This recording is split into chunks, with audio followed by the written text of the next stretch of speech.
The US government cited the 1978 Hooded Man case in which 14 Catholic men were subjected to beating, sleep deprivation and exposure to white noise as justification for methods used in the US Senate CIA torture report. With us via Skype from Dublin is solicitor Kieran Conway. He's a former director of intelligence of the IRA, and he's just published Southside Provisional: From Freedom to the Four Courts, which details just some of the British techniques that are still echoed in the CIA report. Welcome to Going Underground, Kieran. So mainstream media suddenly discovering UK complicity in torture. Do you recognise the techniques in the US Senate report when it comes to torture by British troops?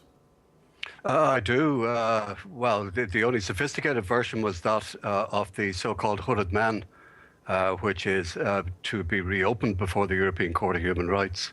And that's a very, very necessary move, because at least it will change the existing law on what constitutes torture and disable any future attempt to use that judgment to justify the sort of stuff that the US did at Guantanamo and in other places.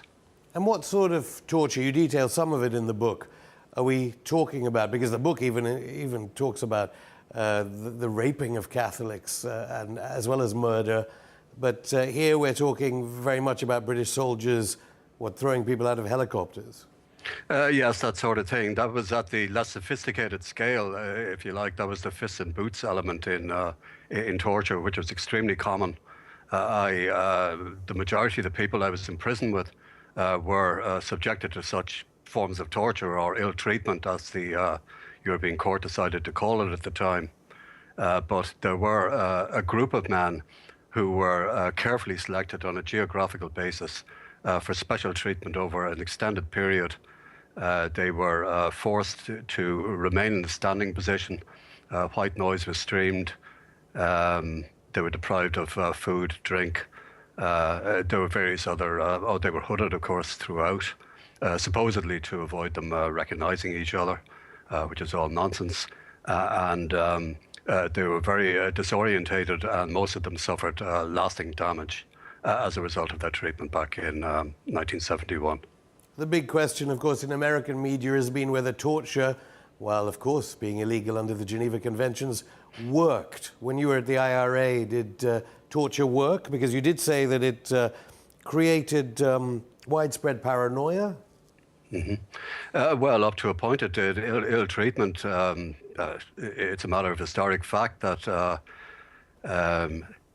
more so in the later 1970s, confessions were beaten out of suspects, and they were then convicted before special courts on the basis of the signed confessions that they had made. And those were true confessions. You sound like Dick Cheney for a second. Well, no. Some were true, some were false. I mean, if you're being ill-treated to that extent, I believe that you're capable of signing whatever's put in front of you. Now, onto the book itself. Why did you decide to write it in the first place? I was coming up to my 60th birthday. My son knew nothing of my past. He had a similar upbringing to myself in South County Dublin, middle-class, privileged upbringing. And I wanted him to know something of his father. Not just him, my wife knew very little about me. She knew I had been in the IRA, of course, but beyond that, we didn't really talk about it very much. And I wanted to leave some sort of record of my existence on this earth. There's no great love of the South, of course, but why do you think in Britain we don't really understand the huge spectrum of views that members of the IRA had while they were bombing British cities and killing British soldiers? Perhaps our own publicity machine was remiss. It's commonly misunderstood that the IRA did its utmost to avoid civilian casualties. They did occur. When I first joined, it never crossed my mind that we might kill an innocent civilian, but that very, very quickly became the norm, unfortunately. When bombs were put out in civilian places, warnings were supposed to be given that would be of sufficient length to allow the area to be cleared by the police. That didn't always happen. a great many errors and mistakes can be put down, in my view, to what Nelson Mandela called the fallibility of the competent. What I mean by that is that people made mistakes. We had very, very young volunteers in a lot of cases. And while they did get training, I myself got 4 weeks training before I became active. Clearly, they weren't trained to the level of professional soldiers, and they did make mistakes. But of course, you said that the Birmingham pub bombings were a disaster, both obviously for the innocent civilians that died and for IRA policy more generally. Yes, they were. In anticipation of being asked about the Birmingham bombs, I took a look at Wikipedia and it reminded me of a number of things that happened. Firstly, it reminded me that the IRA at the time said clearly that none of the Birmingham Six were members of the IRA. And Dave O'Connell, who was then chairman of the Army Council and effectively the leader of the IRA, said in an interview or in a statement, I'm not sure which, that the people involved would be subjected to, first of all, to an internal inquiry, and should that prove necessary, to a court-martial, and they could be shot. They could be shot dead if they were found to have done it, for instance, deliberately. We've long since known about American collusion with what would become the Taliban and a myriad other Islamist groups. Just tell me a little bit about the collusion that went on in Ireland as regards the army, the security services, and the Ulster paramilitaries. Well, the UDA and the UVF were infiltrated by the British from the start. It's quite easy for them to do. I believe that they were manipulated by them. I believe that the British were responsible for incidents like the Dublin bombings, which remains the single greatest atrocity of the Troubles. And Monaghan, of course, you mentioned. Monaghan, the Dublin and Monaghan bombings, excuse me, you're quite right.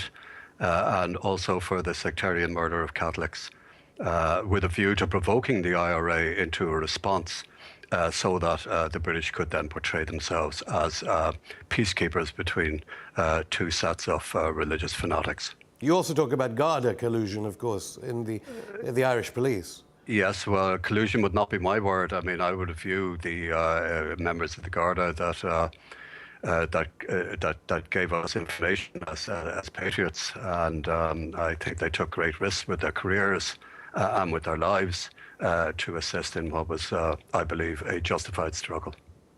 I suppose what people who maybe sympathise with the Republican cause, certainly the injustice of alleged torture, they might be surprised on reading your book to see how sanguine you are about the failure to create the kind of united Ireland you wanted to. Yeah, well, it's 20 years on, so I'm a lot more sanguine than I was when I left the IRA in 1993. Yes, that's life. Things move on. And the position today is generally acceptable to most people. It's a settlement that was always available and is... so the entire struggle, there was no point in it? No, it was a complete, it was a futile and useless waste of lives. And the existing dispensation could have been achieved without the loss of a single drop of blood, and could have been achieved at any stage over the last 40 years. You say most people. Why do you think that is? Obviously, there are splinter groups such as the real IRA. Why, even after the huge economic crisis of Ireland, why is it acceptable to most people? Because it brought peace, or at least an absence of violence, and I think that the majority of the population at any stage would have settled for that. And what about the troubles, as we hear, low-level troubles, as it were? We heard reports that in Belfast there are attempted terrorist attacks every other day. Yeah, they can't succeed. They don't have the capability and the military equipment that the provisionals had, and they're just causing suffering to their targets. And they are also causing suffering to their own volunteers. These young guys are getting slammed up for very, very lengthy periods with no prospect of release. and no prospect of success, and they should lay down their arms and simply stop. And on the British torture cases, if Ireland succeeds at the European Court of Human Rights, do you think there will be other cases brought against the British government as regards torture? There have been a great many cases brought in the past. I think practically all of them have settled out of court. I think this particular case or this particular review, should it go to the European Court of Human Rights, and should the European Court of Human Rights revise its findings, will be historically important in, as I say, muddying the waters for any other state in the future to attempt to justify torture by reference to it. But my overall view on the Troubles, and I know this will not be popular with a lot of my former colleagues or with a lot of nationalists in the North, is that this is 21 years on now from the Downing Street Declaration, and the British government, who are the only people who can do this, rather than pursuing historic cases. You have Ivor Bell, charged with IRA membership way back in 1972. They need to draw a line under matters now and declare an amnesty. And the amnesty should apply to the British and to the British soldiers as much as to the IRA and the loyalists. In other words, the Bloody Sunday soldiers, the soldiers who committed murder in Derry on Bloody Sunday, should also be entitled to avail of it. Something that even Gerry Adams and Martin McGuinness may not have said. You mention in the book, of course, just on the political element today, you were there in the campaign with Adams and McGuinness. Nowadays, you say in the book, you just shout at the television set. Well, there's less reportage than there used to be, so I do less shouting, and my shouting would have been becoming less vocal as years went on. But your opinion of Adams and McGuinness today? I think they're mistaken and that they've misled the people. And I think that, for instance, Martin McGuinness, being Deputy First Minister in Stormont, does absolutely nothing for the nationalists that could not equally well have been done by the SDLP. In other words, all you have is a change of face. Kieran Conway, thank you. Thank you.